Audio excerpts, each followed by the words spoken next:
right now on 5 on your side at 10. Dynamic pattern. The changes coming over the weekend and early next week that could bring us some rain or snow. Why snow lovers don't need to get too excited just yet. Searching for trouble? Tonight we verify why you may need to think twice before clicking on a Google search. Our top story, gunfire rings in the new year on both sides of the river. They were all in bed and my sister heard it. Her kids woke up.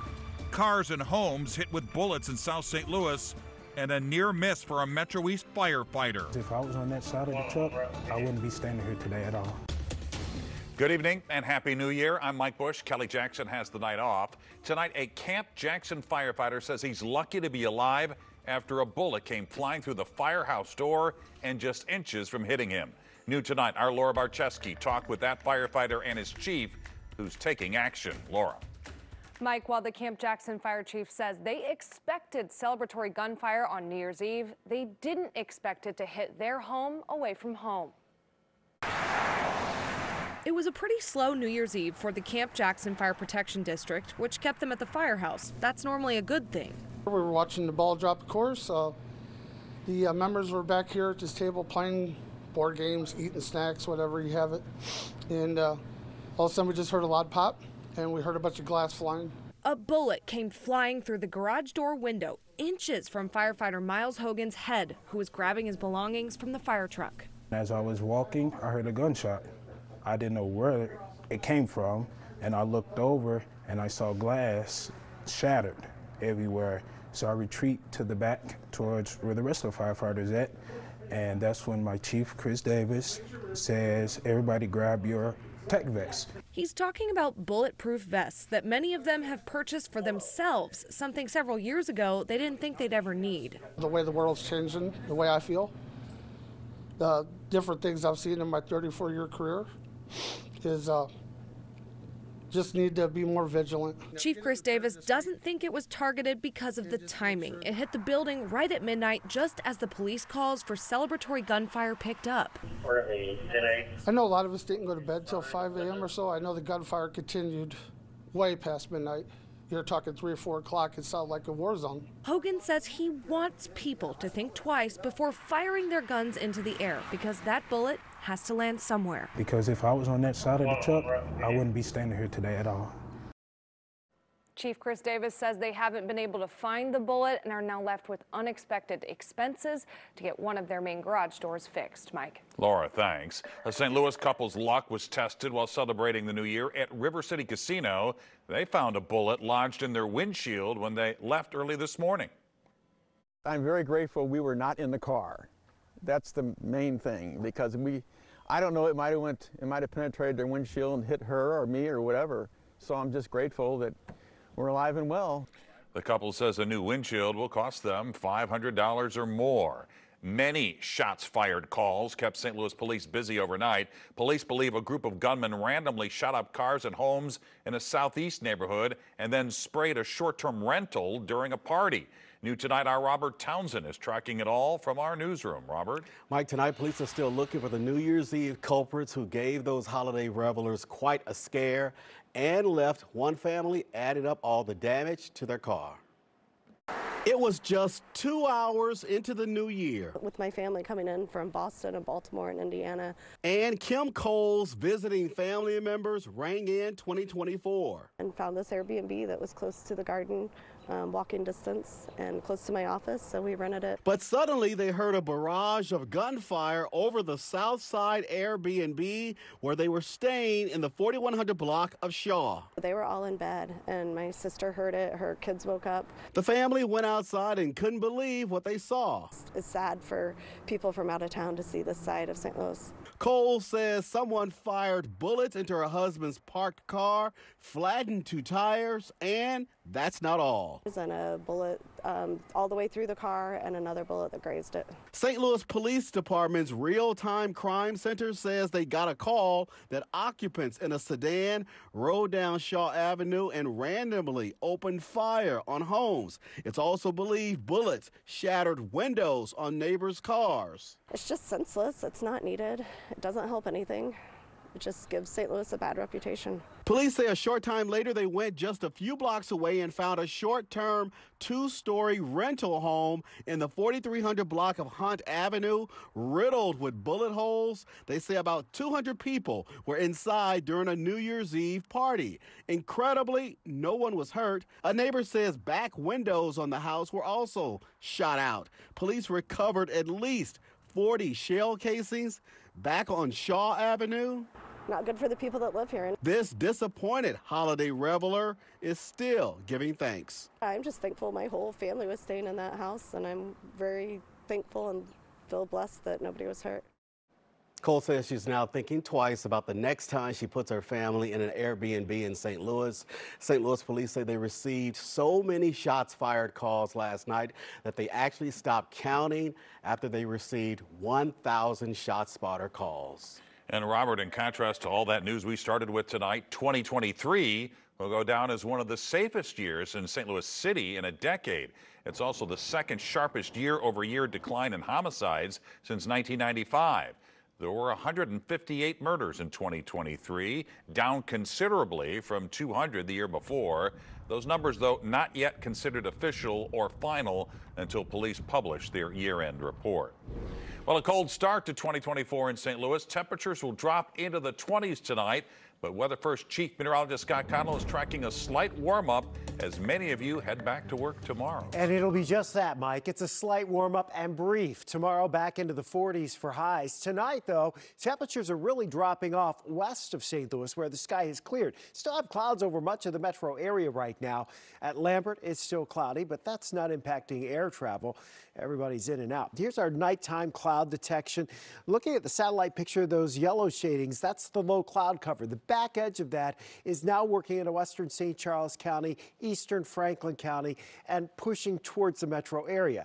Once we get into that clearing sky, temperatures will drop off pretty quickly overnight. It's already in the 20s to our west, and then a few high wispy clouds later on tonight. See where it's cleared out? Rollins down to 24, so is Salem. It's 27 in Warrenton, 32 in Alton. Scott Air Force Base over to Mount Vernon, Flora, still above freezing right now because you still have the cloud cover. It's going to take a while, but mainly dry weather this week. There will be more clouds than sunshine overall, but tomorrow should be a little bit brighter than today and warmer too. Then it cools back off a bit, and as we head towards the weekend, we'll watch a rain and snow chance. More on that coming up in a bit, Mike. All right, Scott. Developing tonight, we're following two crashes. We start in Kirkwood, where a pedestrian was hit along Kirkwood Road near Martin Luther King Drive. This is a busy stretch of road near the entrance of Vianney High School. We're still working to get more details for you, but we're told the victim was conscious and taken to the hospital. Tonight, a crash involving a St. Louis police cruiser and a moped is under investigation. That crash happened about 2 hours ago near the intersection of Utah and Jefferson in South City. Within the last 10 minutes, police confirmed there were minor injuries. This is the third crash involving an SLMPD cruiser in recent weeks. Tonight, the Lincoln County Sheriff continues to investigate a deadly shooting of a 16-year-old boy. The shooting happened yesterday morning at a home on Dodson Road. That's outside Troy on the east side of Quiver River State Park. Investigators are only telling us that the shooting stemmed from a domestic disturbance and no word yet on any arrests. The new year means a pay raise for minimum wage workers in both Missouri and Illinois. In Missouri, it's now $12.30 per hour, up from $12. Over in Illinois, the hourly rate jumps from $13 to $14. For local business owners like Aaron Park, a bump in his employees' pay means the price tags inside his Arch apparel stores may have to be raised. I'm excited for them to be able to provide more for them, but it will be interesting to see how that trickles down into the cost at retail level for the consumer. The minimum wage in Missouri and Illinois are well above the federal standard, which is only $7.25 an hour. Scammers are trying to buy their way into your Google search to trick you into downloading malware. Tonight, our Verify team reveals their latest tactic and how you can stay safe searching online. Here's Brandon Lewis. A viral tweet with nearly 200,000 views warns you should be careful when clicking on sponsored results from a Google search because you could end up on a scammer's website. But can Google ads really redirect people to websites different from the one displayed in the ad? Let's verify. Our sources are the Federal Bureau of Investigation, Google, and cybersecurity company Malwarebytes. When you search for something on Google, you'll sometimes see results at the top labeled sponsored, because companies can pay Google to get listed first. In 2022, the FBI warned scammers are buying sponsored results to impersonate brands and send users to their malicious websites, a practice known as malvertising. Earlier this month, Malwarebytes found scammers purchased ads that displayed Zoom's official URL, but actually took people to a convincing fake website that prompted them to download malware instead. Officially, these sorts of ads are banned by Google, but a spokesperson acknowledged to Verify that it still happens. In 2022, the company removed more than 1 billion ads that violated their rules. So, yes, Google Ads can redirect people to websites different from the one displayed in the ad. The best way to stay safe is to avoid clicking on sponsored links in your search results and to always double-check the URL. With your Verify, I'm Brandon Lewis. What would you like us to verify? Just send an email to verify@ksdk.com. Someone could be starting off the new year as a new multi-millionaire. Tonight's Powerball jackpot has grown to an estimated $810 million. That's the 5th largest in the game's history. The one-time lump sum cash payment now stands at $409 million before taxes. The winning numbers were drawn just minutes ago. Here they are. Check your tickets. 12, 21, 42, 44, 49, and the Powerball is 1. He was a boy with no name. He walked around for 5 years, basically as a ghost. The tragic start to his life that turned into a bureaucratic nightmare, and how his grandmother's persistence finally cut through the red tape. CAW will remain the law in St. Louis. New details tonight about the Battlehawks' future and the new United Football League. This active pattern in the Pacific sets up across the country next week. Why it's far from clear where the winter weather will be most impactful. Making a Difference is sponsored by Midwest Bank Center. There was a hit song in the 1970s called A Horse with No Name. Well, that works just fine for a horse, but not so much for a little boy. As you'll learn in tonight's Making a Difference report, his persistent grandmother and her friends at St. Louis City Hall found out why government bureaucracy gets such a bad name. At City Hall, there is often more paperwork than clarity. And sometimes the bureaucratic red tape ties a knot that's hard to unravel. Thank you for calling St. Louis City Recorder's Office. I can help you. This is the Recorder of Deeds office, custodian of our crucial records. Our office handles all of the important documents for the city. So birth certificates, death certificates, marriage licenses. Are both of you city residents? Anya Hall works in the Assistance Center. Her job is to help people navigate the maze of official records. I'm here to just make sure everything goes smoothly, that they have somebody to turn to. Typically, people are here for no more than 30 minutes. But one person needed Anya's help on a frustrating journey that lasted 5 years. Yeah, you can ride a skateboard when you get big enough. Benita Brown is nothing if not persistent. My determination was for my grandson to have a name. He walked around for 5 years, basically as a ghost. You see, back on Christmas Eve in 2017, Benita's daughter, Renisha Calvin, was in a tragic car accident. When we got down there, they were still cutting the car up, which led to my daughter fighting for her life. Sadly, she didn't make it. Her son was born by emergency C-section, and in the chaos, his name was never officially recorded on his birth certificate. And in essence, it was in limbo. It was never completed, and the state never received the information from a hospital that they normally would. Without a birth certificate, Benita, who was now his caregiver, couldn't put him in daycare. She couldn't put him in school. And her calls and letters to Jefferson City all led to a dead end. So you weren't getting anywhere? Anywhere. It was like doors was closing, closing, closing, closing. So once a month or so, she'd come to City Hall where Anya and the Recorder of Deeds office tried to help her jump over the bureaucratic hurdles. You don't give up on somebody so determined. So I saw her determination and I wanted to give her mine. Come on right here. And then a few weeks ago, Benita walked into the recorder's office holding the hand of her grandson when Anya finally delivered some good news. presenting a birth certificate proudly bearing the name Rashawn. 5 years? Yeah, like we wanted to dance. You were pretty happy. We were excited, yes. It's hard to describe, but it was a well-lifted weight up off of you, like you holding something now. And when you receive a piece of paper that you've been waiting 5 years for, can't do nothing but shout. Look at you. Now that he's got a new name, Rashawn can enjoy new opportunities like going to school. And he always likes to make people laugh. Are you just like to be silly sometimes? Yes. So what you do today in school? As for Benita, her heart overflows with appreciation for Anya and all her friends in the recorder's office. I love them. I'm very grateful to have so many people in my corner. Skip to my how you skip? A devoted grandmother showing us all that with assistance and persistence, Woo, you did that like a skateboarder. we can learn the true significance of the question, what's in a name? And Benita wanted to make sure I emphasize that her issues are with the state government, not city government. A reminder, if you know an inspiring person or someone making a difference, let me know by email at mbush@ksdk.com.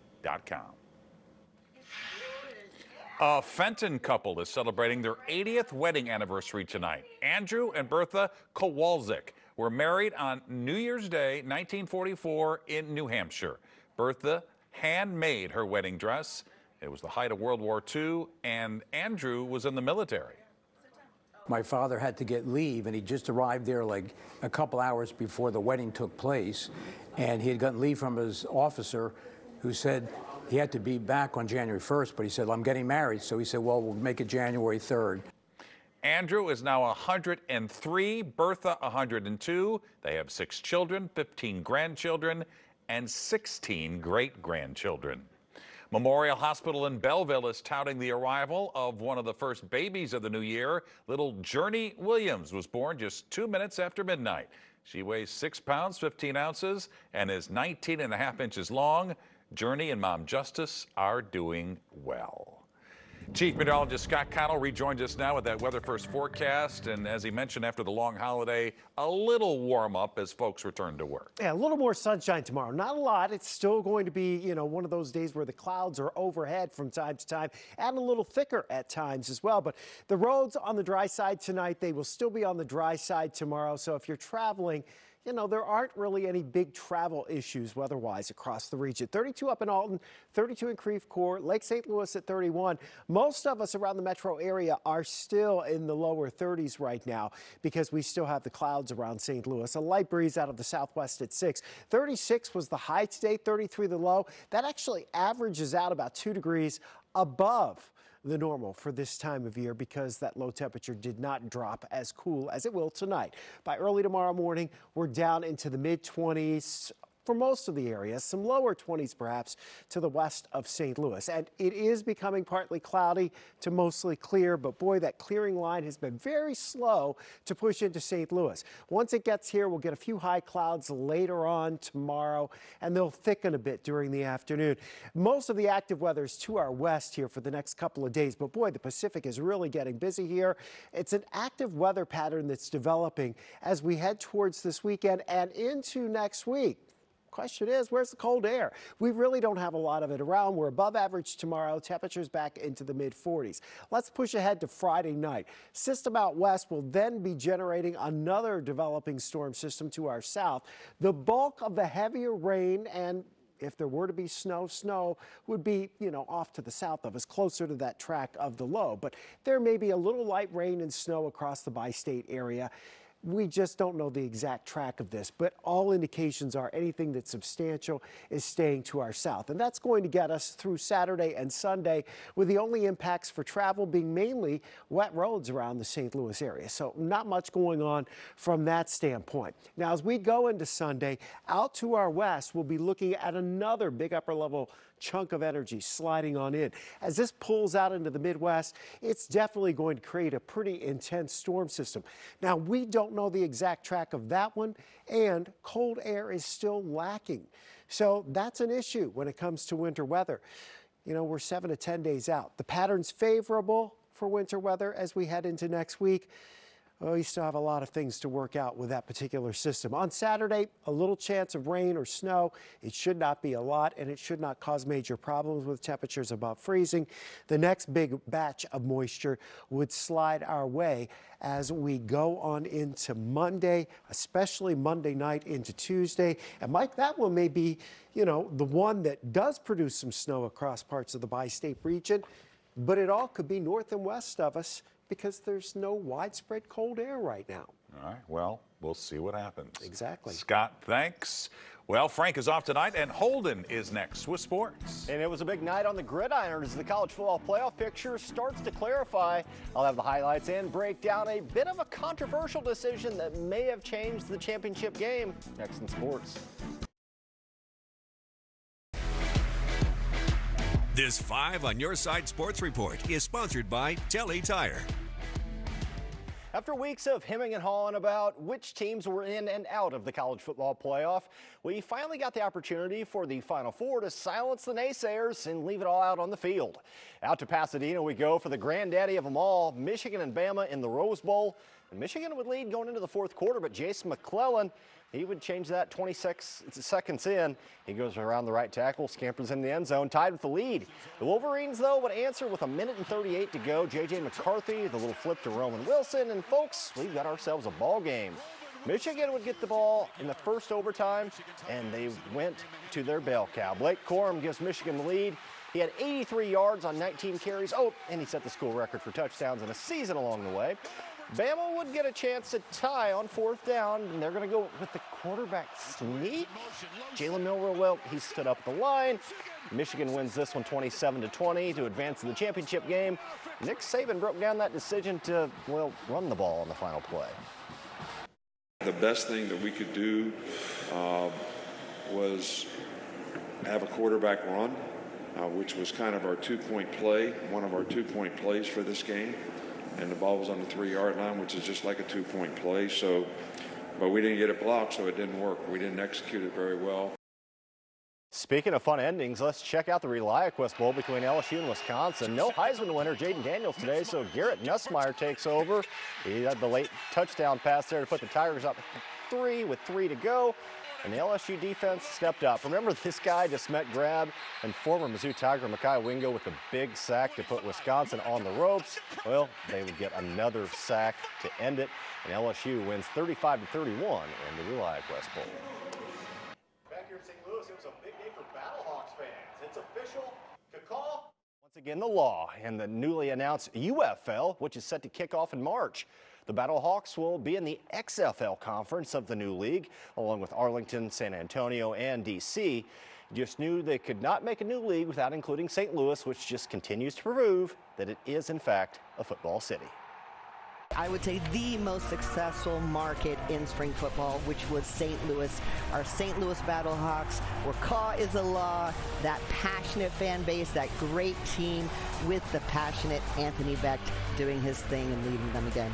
He sold out every week. The guys, we were averaging 35,000 fans there every week. It was very, very cool. A week after losing Terrence Shannon Jr. for the foreseeable future due to legal issues, Brad Underwood and the Illini, well, they finally have a reason to celebrate in the new year. The Illini came in at number 9 on the first AP poll of 2024, which is probably about right after those 2 losses to Marquette and Tennessee earlier this season. Brad Underwood's bunch will continue trying to sort out the rotation in Shannon's absence, but they better do so quickly. They're taking on in-state rival Northwestern tomorrow night. Ball's in Marcus and Ty's hands a lot anyway. The stuff we're doing has been really based on matchups. We have the ability to create a lot of matchup problems. Truthfully, it starts with Coleman, how teams match him. And in some breaking news of some personal note, I have a baby boy on the way. I tweeted it out. Oh yeah, jokingly congratulations! Earlier. I'm waiting for Underwood to, send a scholarship offer. Maybe John Shire. Perhaps a Heisman Trophy in the Kerwicki future. Well, I'm 5'8", so that kid better be smart. Thank you. Well, we're 7 months away from the Summer Games in Paris, the unconventional addition to NBC's roster of Olympic commentators. Okay, this is raising some eyebrows. Snoop Dogg is headed to the Summer Games in Paris. The global superstar will be part of NBC's primetime coverage of the Olympics. He's going to report on competitions, events, athletes, their families, and fans. NBC's coverage of the 2024 Paris Games begins July 26th. The St. Louis area was well represented in this year's Rose Parade in Pasadena, California. The Enjoy Illinois float featured landmarks on Route 66, including the world's largest ketchup bottle in Collinsville, and of course the world-famous Budweiser Clydesdales march down Colorado Boulevard. They've been part of the parade for more than 70 years. There you have it. 5 on your side at 10. The Tonight Show starring Jimmy Fallon is next. Happy New Year.